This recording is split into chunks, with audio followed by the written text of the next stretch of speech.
Hola a todos, esto es Caza Etapas, tu podcast de ciclismo. Aquí estamos, otro programa más y ya van 38 en el espacio dedicado a los amantes de las dos ruedas. Soy Pablo Pastor y me acompaña un día más Pau Hernández. Hola Pau. Hola gente, aquí estamos. Otro programa más, otro programa sin competición y los que quedan. Pero aún así, seguro que muy interesante. Al menos lo intentaremos. Así que Pablo, continúa con la presentación. Venga. Ya sabéis que nos podéis seguir tanto en Twitter como en Instagram, @cazaetapas_. Nos podéis escuchar en iVoox, en Spotify, en Google Podcast, en Amazon Music y en Podimo. Allí podéis suscribiros. Muchas gracias a los nuevos suscriptores, darle me gusta o comentar como han hecho algunas personas esta semana. Empezamos con un comentario que nos dejó Rodolfo en el programa número 36. Y es el siguiente. En Ineos no van a dejar que Omar, Fraile, obviamente, se escape ni con su novia de fin de semana. Rodolfo, parece que si va a una gran vuelta, seguramente no. Esperemos que en clásicas y en carreras de un día sí. Pero el Ineos es una estructura que siempre está muy organizada y la verdad que yo pienso como tú. Omar lo va a tener difícil. Pablo, ¿qué piensas tú? Que ya se lo habrán explicado bien y viendo el salario que le habrán ofrecido, habrá dicho sí, buena. Sí, es lo que hay. Como harías tú y como haría yo, obviamente. Seguramente, ¿no? Al final, cuando firmas un contrato, firmas condiciones también. Y en este caso, seguro que las habrá. Seguimos con los comentarios del último programa, el 37, y el primero es de Leonardo Rodríguez Garrido, que dice: gracias por analizar la evolución de las contrarrelojes en las grandes vueltas. De acuerdo que en el Giro son menos importantes que en la Vuelta y el Tour de Francia. Bien, Leonardo, lo dicho en el programa anterior. ¿Puedes ir soltándonos algún que otro tema para hablar? Que tenemos semanas para hacerlo y lo intentaremos. Así que te animamos a que continúes así. El siguiente es un anónimo que nos dice: buen programa. Las contrarrelojes son básicas en el ciclismo. La verdad es que sí, y además los equipos cada vez estudian más la manera de hacerlo, sobre todo la posición, las prendas también que utilizan, cascos, bicicletas. Aquí, Pablo, también hay para hacer un programa, ¿no? Y hacer un estudio sobre todo el material que utilizan los equipos. Sí, sí, también de cara al desarrollo, lo que dices tú, una modalidad imprescindible.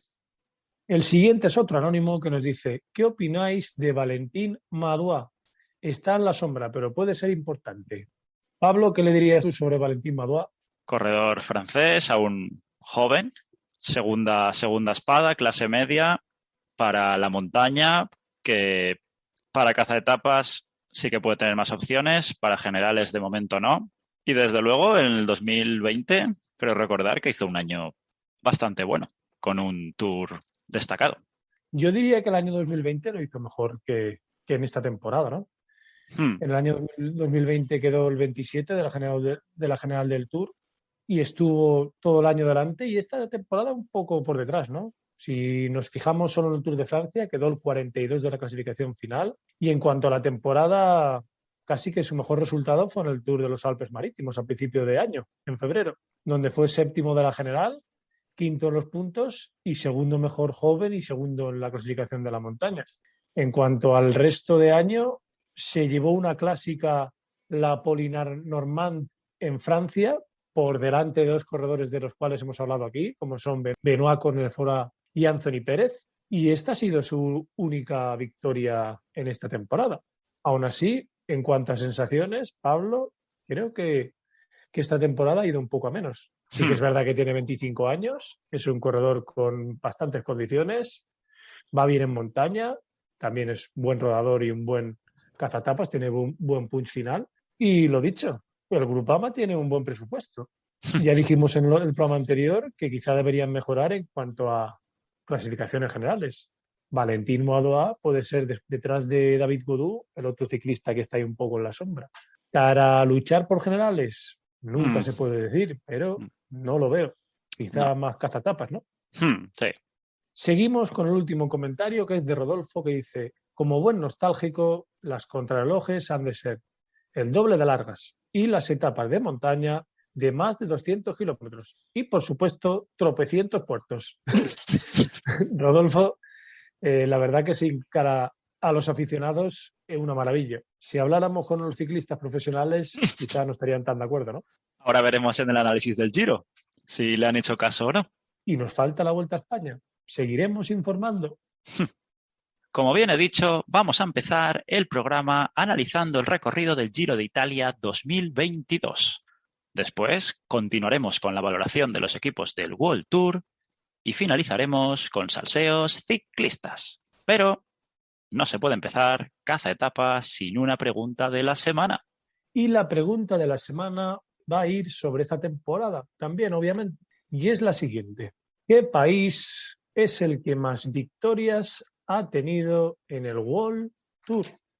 Y los países, obviamente, dependerán de los ciclistas. Vamos a decir cuatro países muy importantes. Y son Bélgica, Eslovenia, Dinamarca e Italia. Grandes corredores en cada uno de estos países. Pablo, empieza a pensar cuál de ellos habrá tenido más victorias en el World Tour, ¿eh? Al final del programa diremos el ganador. Interesante.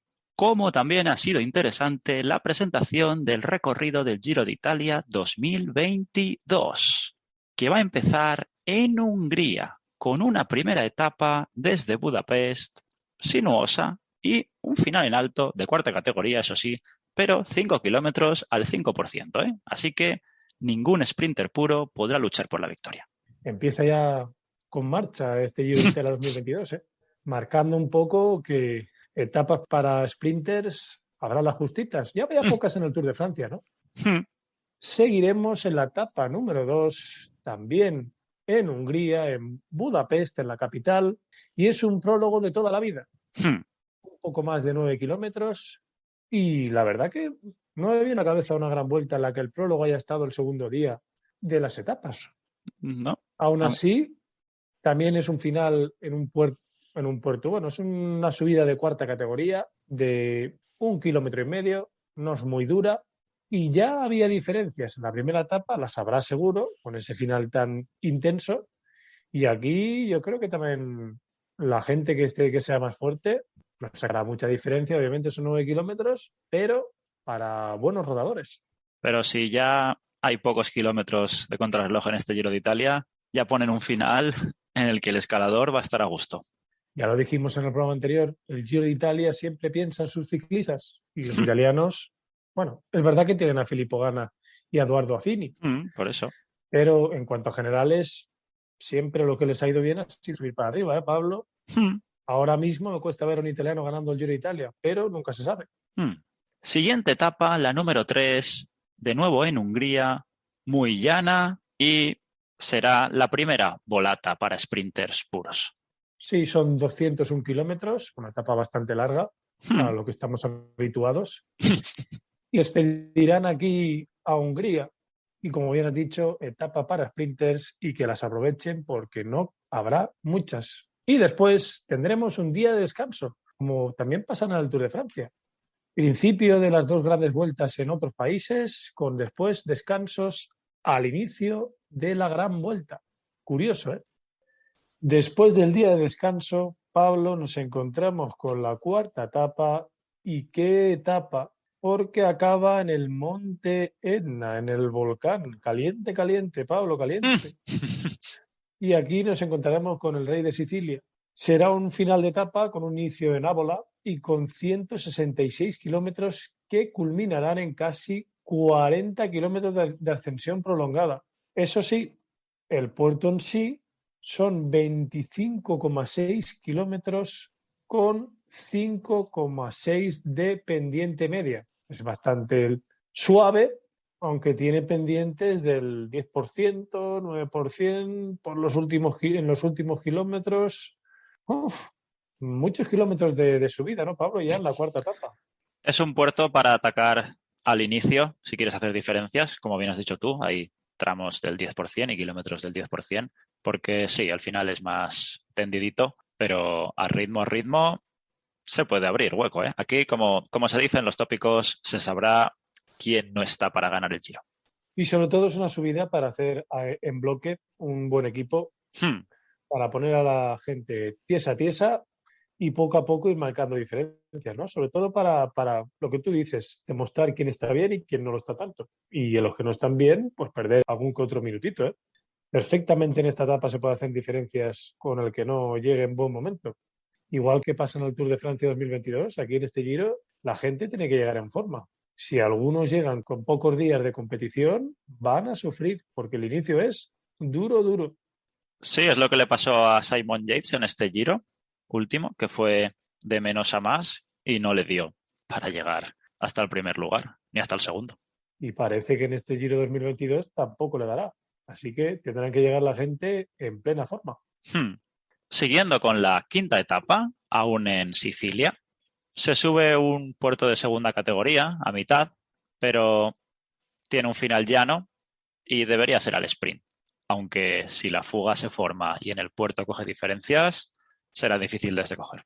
Puede ser que sea una etapa para fuga, ¿no, Pablo? Para aprovechar esta subida al Portela Mandrazzi y en la bajada aprovechar para coger diferencias, que también es una bajada bastante larga, y ya les ven en meta. Aún así, estamos en la quinta etapa aún y la gente vendrá con fuerzas. Y seguramente si algún corredor sprinter que no pase mal la montaña lo consigue y está cerca, los equipos de los sprinters tendrían que intentar llegar aquí al final, ¿no? Que las oportunidades son pocas. En esta etapa número 6, en la siguiente ya pasamos a la Bota de Italia y es la segunda oportunidad consecutiva para corredores que se muevan bien en escapadas, incluso para sprinters, como hemos dicho anteriormente, que no deben perder ninguna de las oportunidades que hay. Hay una subida a unos 35 kilómetros de la salida de cuarta categoría y después ya la etapa es bastante plana. Algún sube y baja, pero sobre todo yo diría etapa para aprovechar y llegar a la volata final. Sí o sí, seguro, etapa para el sprint. Siguiendo con la etapa número 7, para mí va a ser una de las etapas más interesantes, ya que hay 198 kilómetros en los que, excepto los 10 iniciales, solo se sube o se baja. 4.400 metros de desnivel, con un puerto de tercera, 2 de segunda, incluyendo el Monte Scuro de 6,1 kilómetros al 9,7%, y el Monte Sirino de primera categoría vuelve tras 23 años de ausencia, 27,6 kilómetros al 4%. La verdad que pinta etapa interesantísima. De hecho, es una etapa que si acabara en alto, sería una de las etapas principales de este Giro de Italia, ¿no? Es una sierra total, sube y baja, como bien has dicho tú, para abajo, para arriba. Aquí, si un equipo envía gente por delante y la empiezan a liar, se puede armar gran recorrido y dependerá de los ciclistas, ¿no? Que nos divirtamos. En principio, territorio hay y terreno también, obviamente. Para pasar a la etapa número 8 con inicio y final en Nápoles. En una jornada en la que también hay muchos sub y bajas, ninguno son puertos puntuables. Antes de la etapa reina, que la explicarás tú a continuación, aquí los equipos principales yo creo que no deben esforzarse mucho. Si alguno de los ciclistas que supongo favoritos ya tendrán la maglia rosa, aquí hay que guardar fuerzas. Y puede ser una oportunidad para esta clase de ciclistas que vienen a una gran vuelta como el Giro de Italia a llevarse su etapita, ¿no? Aquí tienen terreno. Sí, para escapada, segurísimo. Y ya pasando a la número 9, has dicho etapa reina. No sé si es osado decirlo por lo que queda por delante, pero la verdad que alta montaña en los Apeninos, con 5.000 metros de desnivel casi. En esta sí que no hay ni un metro llano, espectacular. Cuenta con un puerto de segunda categoría y los dos de primera encadenados al final. El Paso Lanciano, 10 kilómetros y medio al 7,4%, con el Blockhaus, 13,7 kilómetros al 8,5%, siendo final en alto a más de 1.600 metros de altitud. Tiene pinta que hay que marcar aquí diferencias, pero desde el primer kilómetro. Sí, aquí es una etapa, yo he dicho reina, Igual no es la reina, que la reina hay varias reinas, pero en la que hay terreno para hacer muchas diferencias. Puertos duros y sobre todo un final aquí en Blockhouse, parece que estemos en Inglaterra, en vez de en Italia, con kilómetros duros, duros. Entre el 4 y el 7, 3 kilómetros con más del 10% de desnivel. Y después tenemos el del 8 hasta el 11, que también están por encima del 10,5% de desnivel. Sí que es verdad que los kilómetros al 3,8 es más llano, pero aquí, si alguien tiene más fuerzas que los demás, puede sacarle minutada, ¿eh? No, y en ese kilómetro último que dices que es más llano, al 3,8%, también puede haber, porque el que venga que le haya dado el señor del mazo, cuando van en subida, bueno, hay menos diferencias, pero en un kilómetro así que los demás puedan darle gas, ¡buah! Y también este final, así un poco menos duro, puede favorecer a esta clase de ciclistas actuales que tienen un gran punch final Mm. y que en este tipo de subidas, después de que todo el mundo vaya con las piernas tiesas, tiesas, ponen esa máquina que tienen en las piernas y empiezan a dar pedales con vatios impresionantes y hacen diferentes, ¿eh? 15, 20, 25 segundos no se los quita nadie. Veremos quiénes son los que participan en este Giro de Italia, pero si van alguno de los eslovenos, puede ser un final crítico para los demás. Me cuesta ver a Roglic o Pogačar en este Giro de Italia, pero Pablo, nunca se sabe. Los eslovenos, imagino que no irán, por suerte para sus competidores, pero ver aquí a Joao Almeida, que muy probablemente va a estar, dando vatios ese último kilómetro con un buen UAE, sí. Nos falta saber el plantel, Pablo. Cuando sepamos los equipos podremos hablar un poco más del recorrido y a quién se le adapta, ¿eh?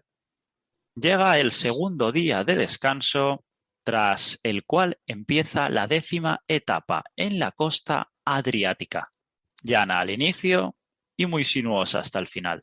Para escapada, ya que también hay una ligera bajada hasta el final, pero sí, escapada muy probablemente después del día de descanso, pilas cargadas y a darle gas.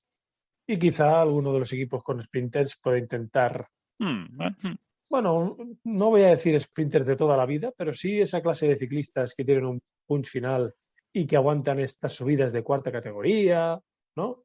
Por ejemplo, un Sonny Colbrelli, si va al Giro de Italia, se lo adaptaría perfectamente a sus condiciones.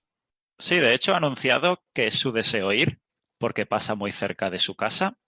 Ya depende del Bahrein, pero sí, esta etapa, en el caso de que fuera, la verdad que tiene su nombre. Si va, crucecita para Colbrelli en esta etapa número 10.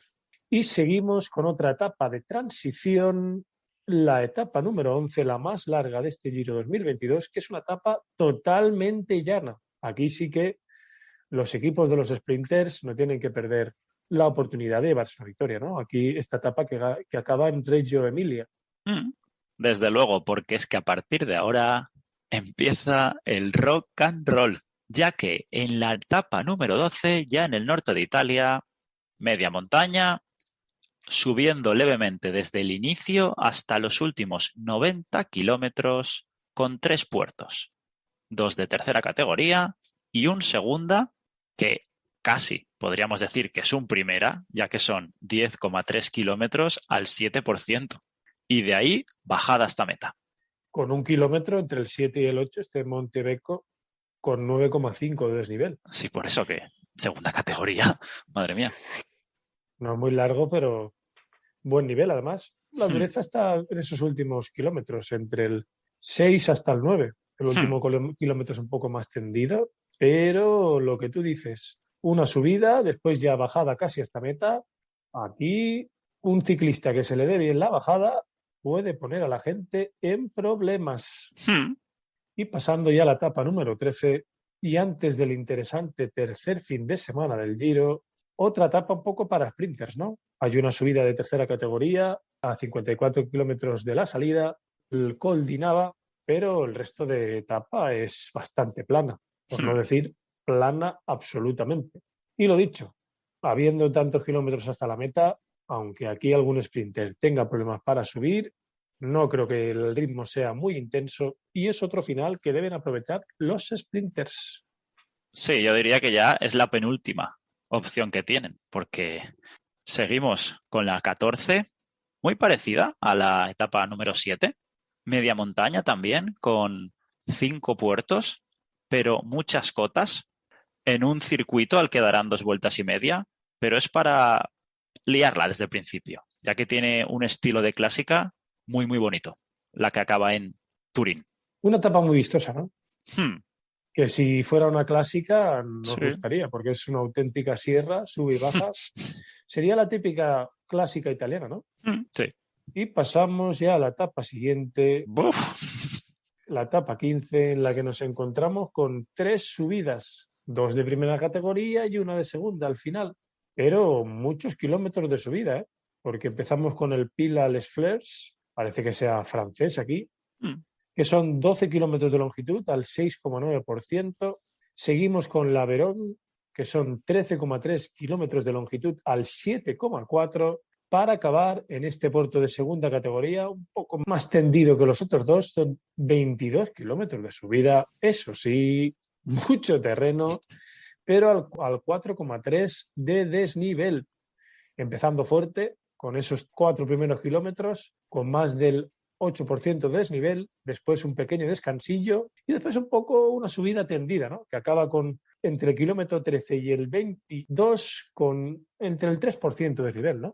Aún así, las 2 primeras subidas son más duras, la gente ya vendrá tostadita del giro tan duro que va a haber.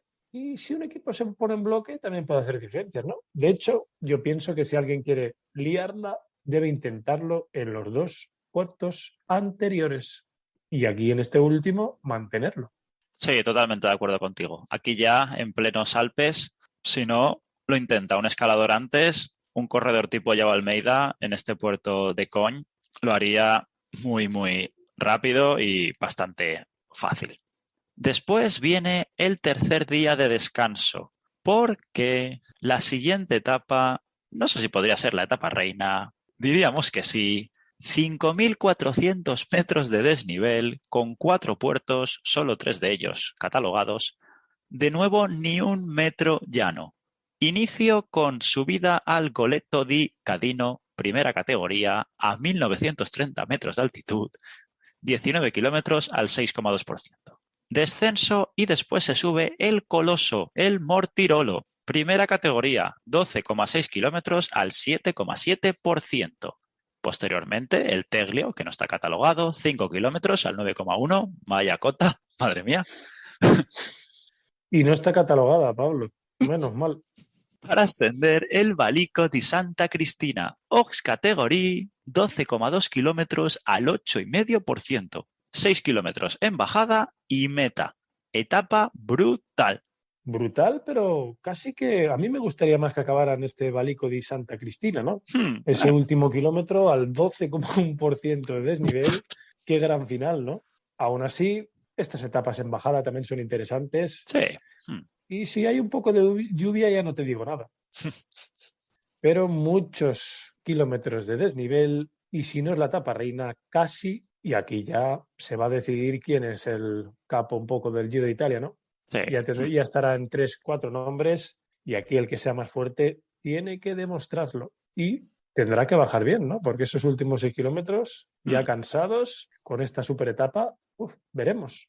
Venga, venga, sigue con la siguiente. Que sigue la pólvora. Y en esta etapa del 17 continuamos con el rock and roll.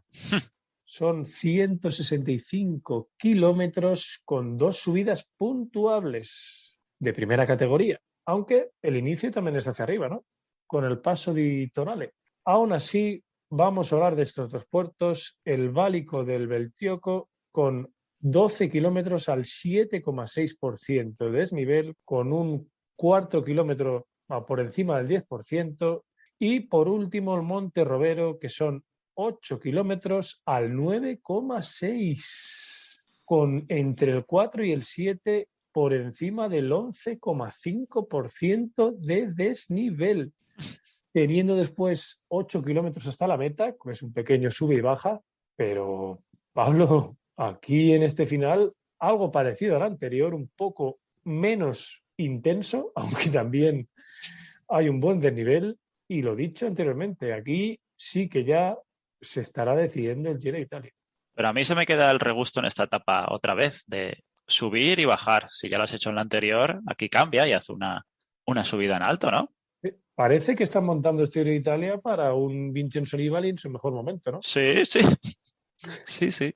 Y hay que tener en cuenta en esta etapa que al inicio están, desde que coronan la cota que está sin puntuar, 70 kilómetros bajando. Igual hacen un récord aquí en bajada, ¿no, Pablo, en esta etapa? Madre mía. Aquí una Astana que les gusta tanto atacar bajando, aunque han perdido a sus mejores bajadores. Pero si no, un equipo que quiera mambo, aquí va a tener y del bueno, ¿eh? Piensa que la Astana ha fichado a Nibali este año. Sí, sí, sí. No pienso que sea uno de los favoritos para este Giro de Italia, pero si estuviera en sus mejores momentos, parece un Giro montado para él Sí. hasta el momento. Etapa número 18. Bastante llana y la última oportunidad para el sprint, si hay fuerzas, pero es que ha habido tan pocas para los sprinters que han de amarrarla como sea. Sí, este final en Treviso es un final para sprinters y no deben perder ninguna de las oportunidades, ¿eh? Veremos también qué sprinters vienen aquí al Giro de Italia, porque igual vemos alguno del Alpecin. No sé Cali Biguan si este año querrá hacer lo que pensaba hacer el 2021, ganar en las tres grandes. Si lo intenta, pocas oportunidades va a tener. Y seguimos con la etapa 19, etapa de media montaña, con tres puertos, uno de tercera categoría, otro de primera categoría y el final en segunda categoría, en el santuario de Castelmonte. Aquí una etapa para alguna escapada, ¿eh? Veo que puede ser una oportunidad para... Además, ya estamos llegando al final del Giro de Italia. Ya estará bastante, si no decidida, sí que estará ante 2, 3, 4 nombres en la victoria final y puede ser una etapa para alguno de los ciclistas que venga con intención de llevarse alguna etapa. ¿Por qué no Movistar aquí, no? Intentándolo. Ojalá. Etapa que pasa por Eslovenia, haciendo un guiño, a ver si Roglic y Pogačar quieren acercarse. Igual consiguen Y a Mohoric, ¿no? sí, sí, también. Pero lo que dices tú, para un segunda espada, porque la etapa que viene después, si quieres hacerla, hazla tú. Vaya tela marinera. También una etapa de sierra, sobre todo el final, por fin, final en alto. Y aquí en esta etapa 20, Pablo ya llegando al final, con tres puertacos y con la cima Coppi, que es la cima más alta, ¿no?, de este Giro de Italia, con el paso de Pordoi a 2.239 metros de alto. Aquí el oxígeno va a saltar. Y unas subidas que empezarán con el San Pellegrino, que son 9,6 kilómetros de longitud al 8%, este puerto de primera categoría. Para empezar, después seguirán siguiendo con el Pordoi, que son 11,8 kilómetros de longitud al 6,6, y con un final por fin en alto, en la Marmolada. El Fedaya, que son 12,9 kilómetros al 7,8% de desnivel. Aquí, Pablo, si hay dos o tres corredores que se están jugando el Giro, va a haber rock and roll y terreno hay, ¿eh? A poquitos días de acabar, de hecho, a nada de acabar. Etapa para escaladores livianos. Veo la bandera de Colombia, siempre lo digo en alguna etapa, porque es que está tan alta. Estos tres monstruos, el mítico, la marmolada, al final para acabar. Vaya forma de acabar el Giro antes de la contrarreloj. Madre mía. A ver si vemos a Gambernal en este Giro intentando repetir la victoria. Habrá que ver qué calendario lleva el colombiano, pero no es un Giro que le vaya nada mal, ¿no? Y aquí un Iván Ramiro Sosa, el nuevo fichaje del Movistar, que viendo las etapas puede ser una de las sorpresas. Y en esta etapa se la adapta bastante bien a sus condiciones. Y bueno, como a todas las condiciones de los ciclistas colombianos, ¿no? Grandes escaladores. Y tanto. Concluimos el recorrido del Giro con la etapa número 21. Contrarreloj de 17 kilómetros, muy corta, y que por si fuera poco, con una subida en la mitad. Para que los croners, los pobres, digan, ni esta. De hecho, en este Giro de Italia tenemos 28 kilómetros de contrarreloj, ¿eh? Casi que el programa que hicimos el anterior tendríamos que haber esperado a hablar de este Giro, ¿no? Sí. Porque parece que las etapas contra el crono desaparecen. yo si fuera un corredor que va bien en contrarreloj, a este Giro de Italia no vendría. No. Y si fuera uno de los grandes rodadores que van bien en todos los terrenos y que quieren ganar el Giro, tampoco pensaría en sacar diferencias en las etapas contra el crono. Por ejemplo, estoy pensando en Joao Almeida, que es un corredor que intuimos que estará en este Giro de Italia. No va a sacar mucha diferencia, ¿no?, contra otros escaladores. Quizá es un Giro ideal para ciclistas que en la crono no van bien, pero hacia arriba sí. Estoy pensando en un Enric Mas, que no es mal recorrido para él, sobre todo teniendo en cuenta que no hay mucha contrarreloj. Un Sí, Mikel Landa también, Pablo. sí, sí. Además de más ¿Forma? Landa, también me vienen un Simon Yates, que tampoco es un gran croner, Miguel Ángel López, Carapaz, porque es que me parece un Giro para escaladores, porque un croner no tiene nada que hacer, ya que lo que has dicho tú, casi 28 kilómetros, poca crono y además los kilómetros que hay tienen subidas. No lo podían hacer de otra forma. Casi que es un Giro para escaladores. Como hemos Hmm. dicho ya en muchas ocasiones, aquí, si alguien se plantea el venir, tiene que hacerlo sabiendo que la victoria se va a decidir hacia arriba. Bueno, y también hacia abajo, que Hmm. bajadas hay muchas. Sí, sí, sí. ¿Y a ti qué? ¿Qué es lo que más te gusta de este recorrido? Lo que más me gusta, obviamente, es que es un sube y baja terrible. Hmm. Y pocas etapas veo que sean de transición. Eso me gusta mucho, la verdad. ¿Y a ti, Pablo, qué es lo que más te ilusiona de este Giro de Italia 2022? A mí lo que más, las etapas de media montaña tan duras que hemos visto, la 7 y la 14, eso es lo que más me ha llamado la atención. Como, como la que acaba en la Marmolada, la del volcán Etna, esa la tenemos ya en el calendario. Pediremos permiso en el trabajo. En el trabajo y en casa, Pablo, también tenemos que pedir permiso. Sí, sí. Además de grandes encadenados que tenemos, sí, la verdad que en eso sí que me gusta el Giro. Y te voy a decir yo lo que menos me ha gustado, además de los kilómetros de contrarreloj, que me parece una auténtica vergüenza que no lleguen ni a 30 y además con kilómetros en subida. Tampoco tenemos las contrarrelojes por equipos, que esto ya lo damos por perdida, esta batalla. Pero me parece un Giro que pierde un poco su esencia y que pasa a ser como un intento a medias entre el Tour y la Vuelta, ya que tiene, sí, algunas etapas largas, las de montaña más cortas, intenta tener algunas subidas explosivas, esas subidas, esos finales en descenso, más típicos también de la Vuelta. Así se me queda a mitad. Sí, porque estamos acostumbrados a que el Giro de Italia es la gran vuelta más dura que hay, Hmm. con muchos kilómetros, etapas largas, con mucha subida, mucho desnivel, que también en este Giro existe, sí, Sí, sí. Hmm. pero no son etapas tan largas como anteriormente. Y sobre todo, lo que destacaría yo es que finales en alto hay poquitos. Hmm. Etapas duras, pero con bajada. Y estos finales en alto al final son los que te hacen levantarte del sofá, ¿no? Y Hmm. aquí veremos finales espectaculares, pero me falta eso, me falta llegadas en alto. Por lo tanto, como ya hemos dicho, ¿a quién favorece este Giro de Italia, Pau? ¿A qué ciclista? Dime tu nombre que te viene. Como dijimos, Roglic en el Tour de Francia, ¿quién me dirías tú? Aquí, Pablo, me lo pones difícil, porque yo diría, claro, diría a Pogačar o a Roglic, pero obviamente no los vamos a ver o difícilmente los veremos, aunque desde la organización del Giro de Italia están intentando picar a Pogačar, diciéndole que intente el doblete, Giro y Tour de Francia. Y hablando de ciclistas que van a venir aquí, pues a mí lo que he dicho anteriormente, es un Giro para escaladores, para corredores que en las contrarrelojes tengan dificultades y que hacia arriba se muevan bien y que además bajen bien.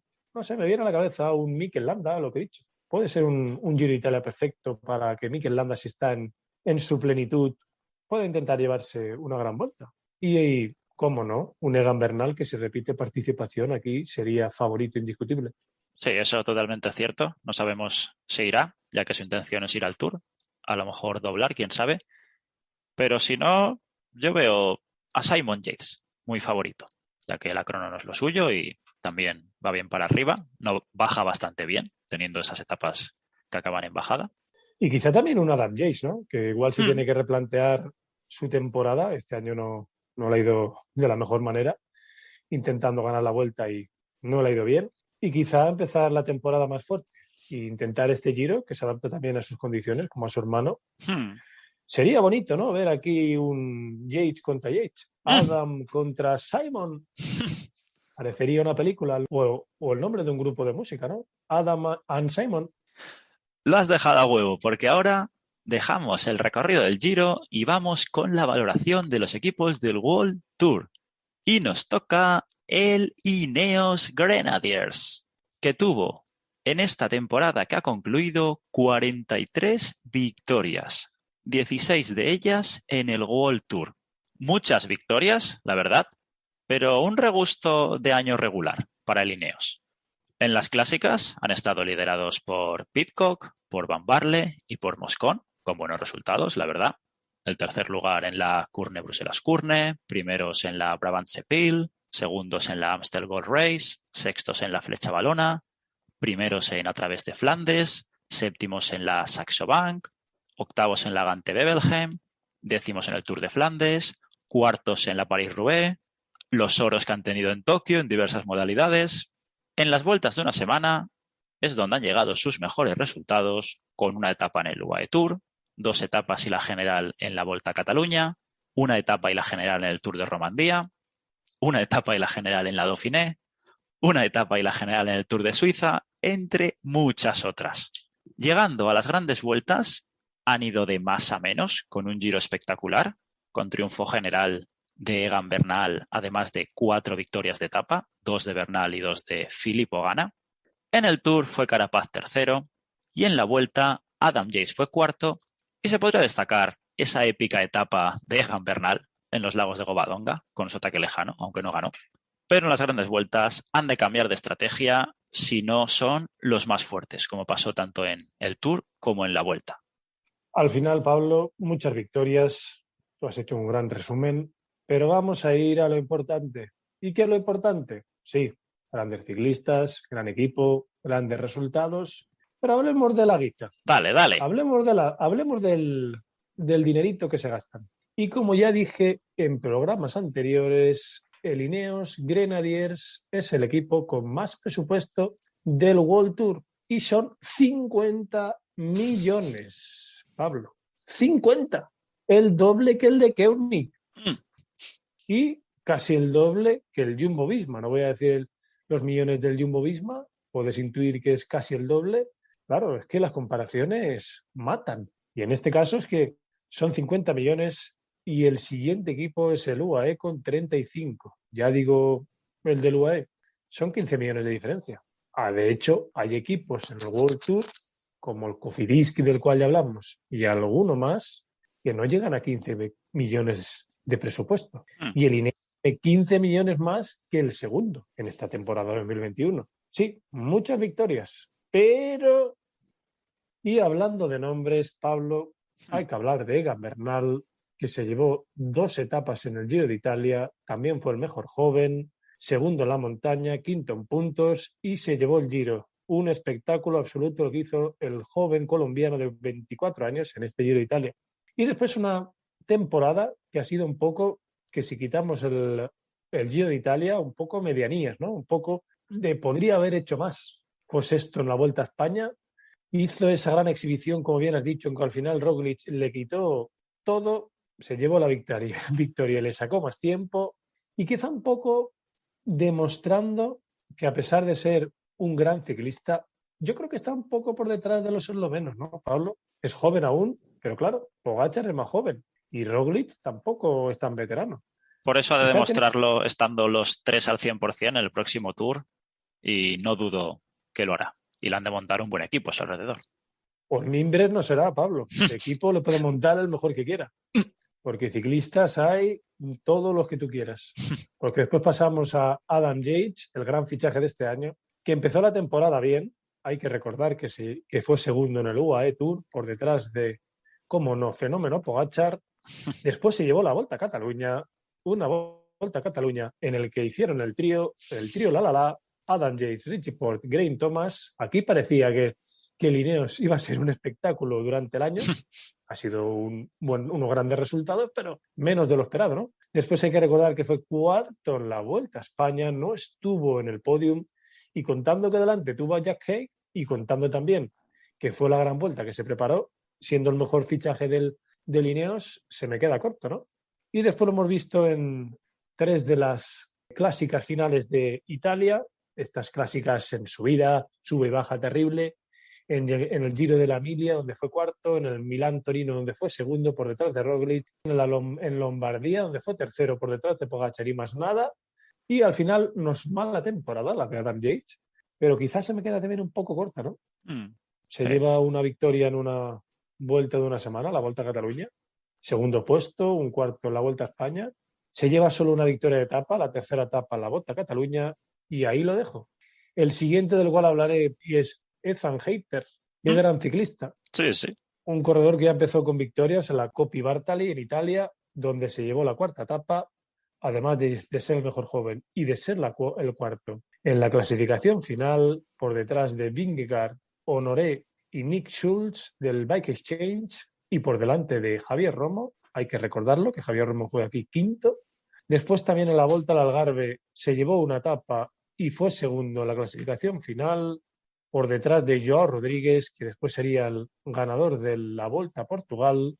Y después en la Volta a Andalucía hizo un auténtico espectáculo. Se llevó 2 etapas, fue el campeón de la clasificación por puntos. En el Tour de Noruega también se llevó 2 etapas y la clasificación final, recordémoslo. Y por último, en ese Tour de Gran Bretaña, donde también se llevó 2 etapas, la clasificación de puntos, y fue segundo por detrás de un gran Wout van Aert. Una gran temporada, ¿no? La del británico de 23 años, ¿no, Pablo? Yo creo que es uno de los ciclistas a seguir en Sí. la temporada que vendrá. Hmm. Y recordando que fue segundo en los Juegos Olímpicos en Madison, junto a Matthew Walsh, corredor del que hablamos en programas anteriores, el joven del Bora, y por detrás de la Dinamarca de otro corredor del cual hemos hablado muchas veces, como es Michael Morkov, el danés. Gran corredor, Pablo Heiter. Quizá lo dejo aquí, aunque ya haremos las notas de final de año. Quizá para mí la revelación de esta temporada 2021. Aquí lo dejo. Hay muchos nombres, pero la verdad que es uno de ellos y muchas ganas de verlo en el 2022. Le darán más galones en el Ineos y a ver hasta dónde llega. Y después de Zanheiter, Pablo, es que aquí podemos estar 5 programas. No nos podemos dejar a Richard Carapaz, que se llevó el Tour de Suiza, fue tercero en el Tour de Francia, campeón de los Juegos Olímpicos en ruta. ¿Cuántos puntos UCI aquí? 600 puntos UCI, hay que recordar. Aunque eso no lo dijimos en el programa de los puntos UCI, Pablo. Hay que decirlo. En los campeonatos olímpicos es como los mundiales, 600 puntos UCI. Uf. Y lo dicho, temporadón de Richard Carapaz, aunque es temporadón, y siempre parece que nos sepa poco en este Ineos, porque también fue a la Vuelta a España, acabó retirándose, pero aún así, claro, un podio en el Tour de Francia, una vuelta de una semana del World Tour como es el Tour de Suiza y unos campeonatos olímpicos en ruta. Sí, sigue poquito a poco mejorando y a ver dónde está el techo del ecuatoriano.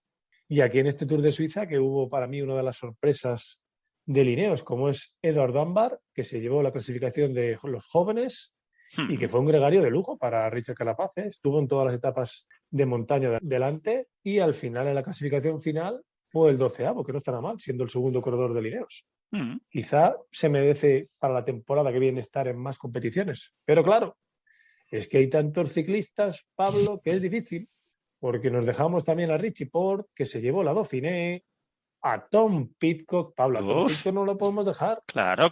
Un corredor que se llevó la medalla de oro en mountain bike en los Juegos Olímpicos, pero que en ruta al final no son muchas victorias, pero sobre todo nos ha dejado la sensación de que puede ser un ciclista que se siente en la misma mesa que 2 monstruos, ¿no? Como son el bicho Matthew Van Der Poel y la navaja multiusos Wout van Aert.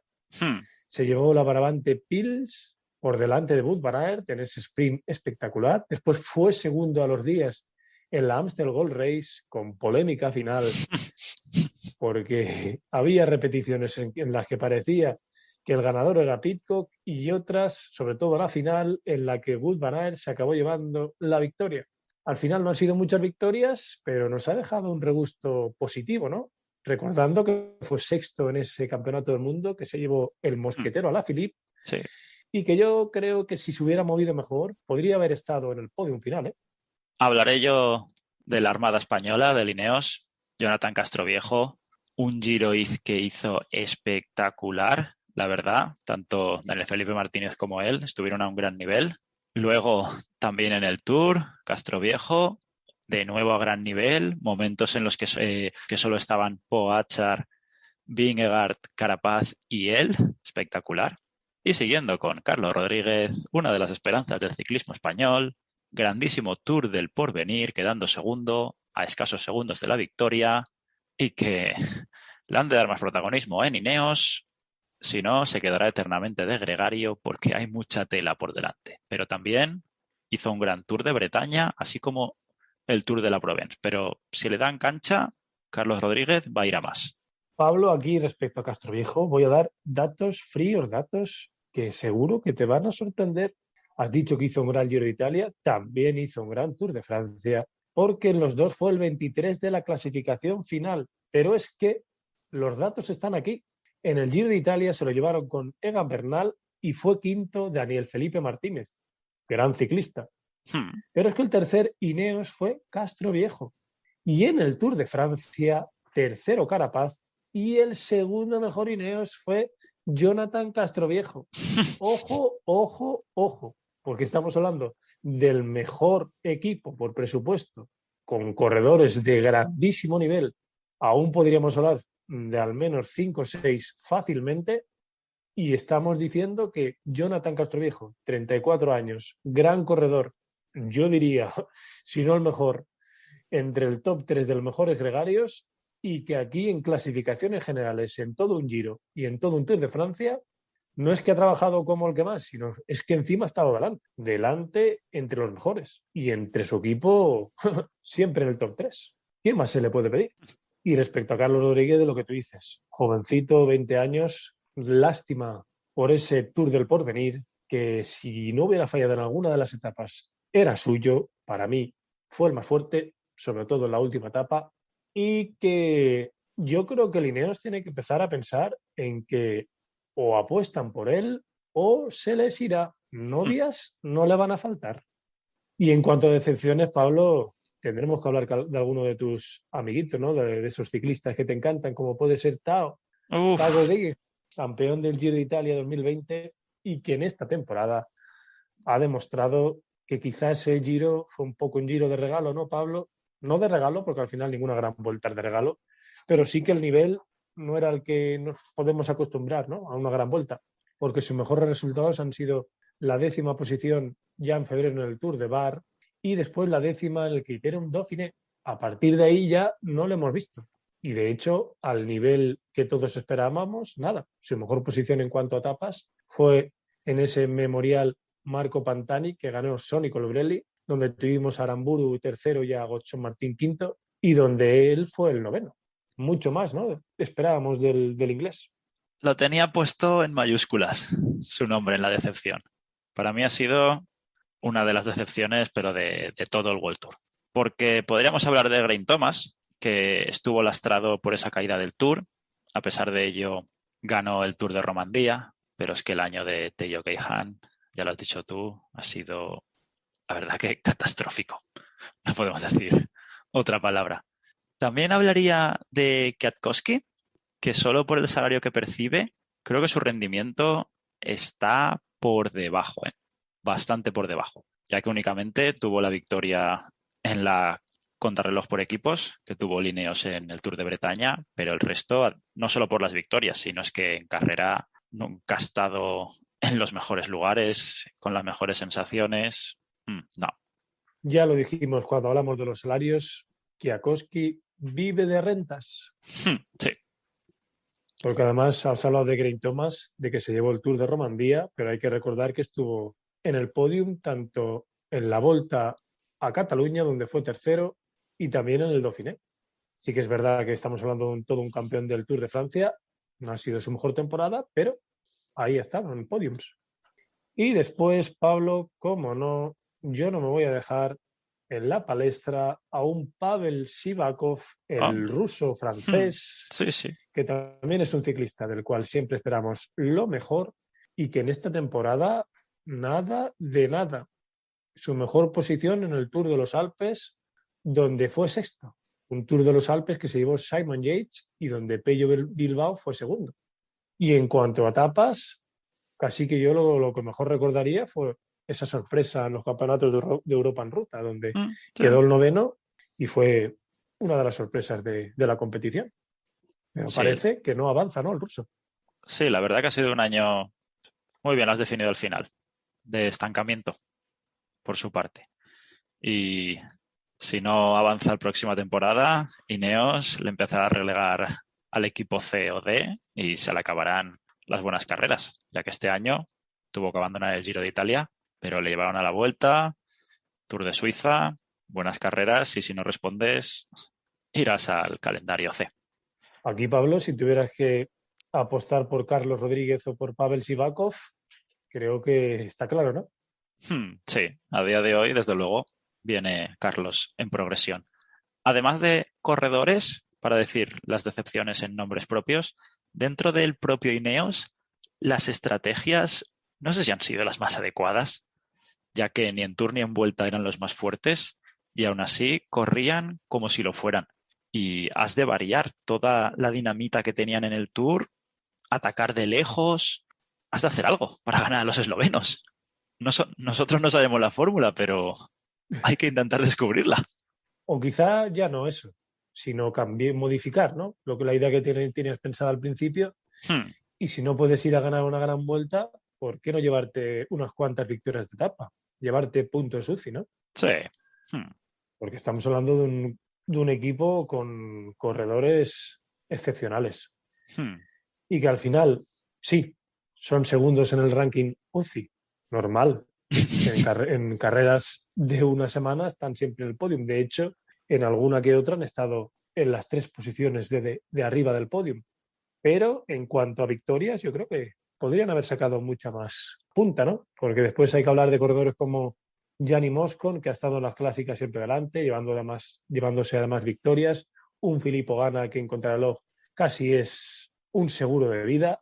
Y un equipazo al final. Es que estamos hablando de un sí. equipazo. Un Hmm. Rohan Dennis, quien este año se despide de Ineos, pero aún así se ha llevado 3 victorias de etapa en contrarreloj. Es que qué equipazo, qué equipazo, es un equipazo. Y la sensación es que podrían haber hecho mucho más. Venga, vamos a lanzarnos a la piscina. Nota para el Ineos. Punto de partida, presupuesto, corredores, resultados. ¿Eh? Hay que hacer la comparativa. Y para mí, en la nota de Ineos es un 8. Mira, la misma que la había puesto yo. Coincidimos por primera vez, me parece, desde que estamos haciendo esto. Por lo que tú dices, las victorias, claro, en base al presupuesto. Por esto va. La nota, la verdad, no está mal, notable, pero han de mejorar y dar lo que tienen de presupuesto. Y al final es que las notas, Pablo, nos podemos guiar un poco por datos objetivos, Hmm, pero al final es algo de sensaciones, ¿no? sí. Algo subjetivo. Y la sensación que me da es que por plantel el equipo podría haber hecho mucho más. Hmm. Bueno, no voy a decir mucho más, pero sí bastante más. Dejamos aquí la valoración de Lineos. Madre mía, no sé cuánto rato hemos estado, pero ha valido la pena. Y vamos con salseos ciclistas. Hoy viene con pocos nombres, pero en clave española, ya que en fichajes el Euskaltel Euskadi ha contratado para la temporada 2022 a Carlos Canal, ex corredor del Burgos BH. Y el actual campeón de España junior en ruta y en contrarreloj, Iván Romeo, de 18 años, va a fichar por el Hagens Berman Action, estadounidense de categoría continental. Y no está confirmado, pero se supone que en verano pasará al Movistar. Primero, un Carlos Canal, el corredor que estaba en el Burgos BH, corredor de tan solo 20 años, jovencísimo, Y yo creo que es un gran fichaje, ¿no? Para los Euskaltel Euskadi. Y aquí un poco entre equipos españoles se han quitado uno a otro un gran ciclista, ¿eh? Mm. Es un corredor que quedó el 35 en la Etoile d'Or. Una carrera para los corredores, sobre todo su 23 y donde hubieron nombres bastante potentes, porque tenemos a Filippo Garanchini, el campeón sub-23 del mundo, Mm. a Marin van den Berg, el holandés que quedó cuarto, del cual hablamos en el programa anterior, a un Johan Price Petersen, del cual también hemos hablado, el danés, y a un Xavier Mikel Azparre, que fue noveno, ¿eh? Y el siguiente español fue Carlos Canal. Aquí se unen los dos corredores españoles jovencísimos. Para mí, un gran fichaje para el Euskaltel. Un Iván Romeo, que es campeón de España junior, tanto en ruta como en contrarreloj, que yo creo que es una de las mayores promesas del ciclismo nacional, y que empieza por un equipo continental, ¿no? Un poco para foguearse. Y si el final es acabar en el Movistar, qué gran fichaje, ¿no? Para Movistar. Mm. Yo creo que aquí ya era hora de que el Movistar no dejara escapar a una de las promesas españolas y que se fuera a un equipo extranjero, ¿no? Porque tenemos a Carlos Rodríguez en el Ineos, después tenemos a Juan Ayuso en el UAE Team, por fin, ¿no? Ver a un ciclista español en el equipo World Tour que tenemos aquí, el único que tenemos. Crucemos los dedos, ¿no, Pablo, para que esto sea así? También cruzamos los dedos para que todo le vaya bien a Arturo Grábalos, de Leolo Cometa, ya que se le extirpó un tumor cerebral detectado hace semanas y ya está en casa recuperándose. Toda la fuerza, Arturo. Esperamos que le vaya bien, que se recupere de la mejor manera y que cuando vuelva a la competición vuelva con fuerza y que Eolo le trate bien, ¿no? Que le den un buen calendario para el año 2022. Bien, Pau, vas buscando la música mientras hablo del próximo programa. Por supuesto. Un programa en el que vamos a valorar al resto de los equipos del World Tour, excepto al Movistar. Así que muchas notas, Pau, ve preparando la libreta. Prepararemos la libreta, haremos un recuento de qué notas hemos puesto al resto de equipos y haremos nuestras anotaciones, ¿no? Teniendo en cuenta, cómo no, el apartado del presupuesto, porque igual hay algún equipo que nos sorprende. Como espero que tú sorprendas ahora con la respuesta de la pregunta de la semana. Y la pregunta de la semana era, por países, ¿cuál es el que tiene más victorias en el World Tour? Y los países eran los siguientes: Bélgica, Eslovenia, Dinamarca e Italia. Pablo, ¿cuál crees que es el país? Hombre, Roglic y Pogačar han estado en el top 3 de más victorias, pero no sé si le dará para ser el país número 1. Así que me inclinaré por Bélgica. Pablo, no, no, no, no, no. ¡Ay! Lástima, porque te he visto dudar y al final dudaste para mal, Mm, porque el país con más victorias es Eslovenia, que tiene a los dos bichos, a los dos monstruos, con 24 victorias en el World Tour. Tenemos seguidamente a Bélgica con 19, es el segundo país, sí. En tercera posición está Países Bajos, Holanda.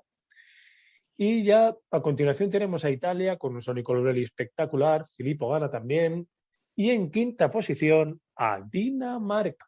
Pero es que, claro, Pablo, tenemos a Eslovenia, que tiene a Tadej Pogačar con 11 victorias entre etapas clásicas y generales y a Primož Roglic con 10, contando que después tienen a Matej Mohoric con 3 etapas en el World Tour, ya nos hacen 24. Qué espectáculo, ¿no? Pues sí. Perfecta la pregunta de la semana, como siempre. Pues venga, Pau, dale al play y pon la música, que nos vamos, amigo.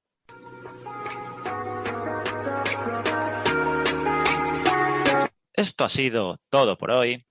38º programa de Caza Etapas. Aquí seguimos en noviembre, esto no para y los que quedan. Ya sabéis, nos podéis seguir tanto en Twitter como en Instagram, @cazaetapas_. Nos podéis escuchar en iVoox, en Spotify, en Google Podcast, en Amazon Music y en Podimo. Allí podéis darle me gusta, suscribiros o comentar lo que os dé la gana. Adiós, adiós. Hasta luego, gente. Bye, bye.